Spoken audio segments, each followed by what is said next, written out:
Hello everybody. Today, before I start my topic, let me give you some examples. Example number 1, Reliance, which deals with various products like Reliance Trends, Reliance Footprints, Reliance Digital, etc. Then my next example is Patanjali, which initially came up with Ayurvedic medicine, then it came to beauty products. Now they are manufacturing grocery items. Now, my third example is LG, which deals with TV, refrigerator, AC, washing machine, and then my next example is Whirlpool, which also deals in TV, fridge, AC, washing machine. So various companies are there which deals in various products. Yes, my today's topic is divisional structure. It says that when jobs related to one product are grouped under one department. So these are different products. So one product is grouped under one department. So under one division, there are production department, purchase department, finance department and marketing department, because they are all dealing with cosmetic items. Similarly, garment manufacturing division is there, and for that production, purchase, finance and marketing is there. This is happening because all the raw materials of all these three products are altogether different. Now, each division acts as its own profit center. They are responsible for their own profit as well as their losses. So, let's come up with the definitions. So, I have made this clear with you all. Now, second point, it says that it's deals with several products. Various divisions are created. Yes, it can deal with a number of products, and for every product one division is created. Like in case of this organization, cosmetic department has been created, garment department has been created. Each division work as a profit center, which I have already said that this division works acts as its own profit center, and garment department has its own profit center.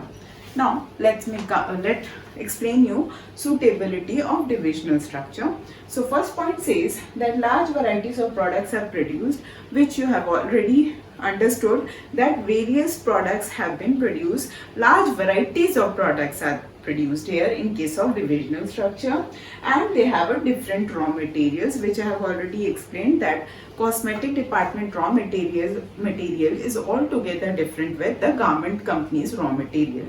So next is to determine profit and loss made by each division. So I have already said that each division is their own profit center. So they are responsible for their profit as well as loss, and it can, according to the basis of profit or loss, various decisions can be taken, like expansion decision can be taken, growth decision can be taken, or even closure of the business can be taken. That means if suppose cosmetic department is not doing good, then in that case this can be closed, and garment and footwear department can run the way they were running. These two departments are not going to be affected because of this cosmetic department.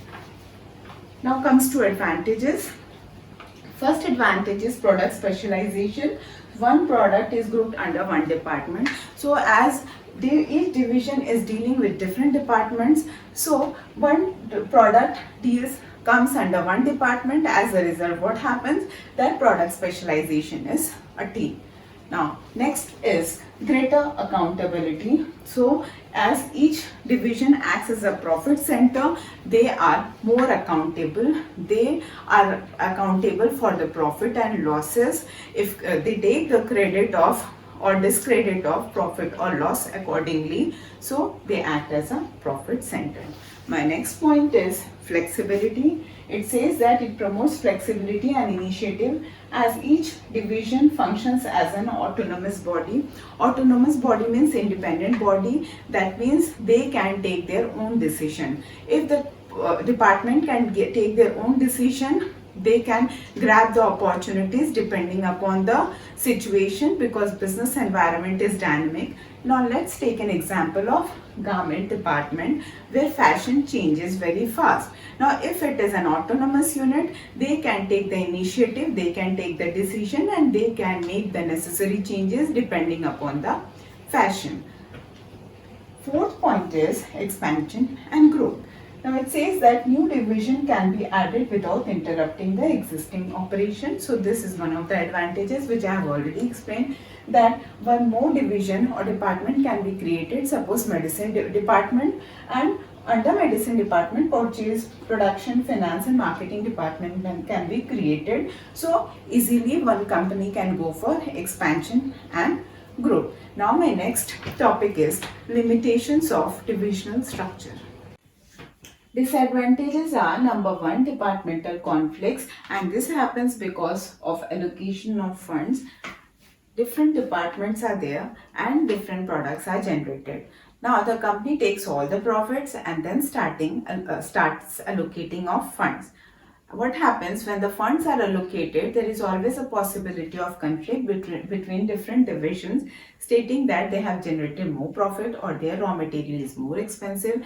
Thus, there is always a chances of conflict. Second point is, it is costly because it has to maintain its own facilities of equipments, personnels, etc. So it is very expensive. Each department has to call for their own experts. They have to purchase their raw materials and they have to purchase their own set of machineries and everything. As a result, there is always a chance of duplication and it becomes a costly affair. So my third point is, ignore organizational interest. Here the organizational interest is ignored, and the higher chances is that the organizational interest will be ignored because every division focuses on their own product. They ignore the organizational interest and they concentrate more on their product. Thank you.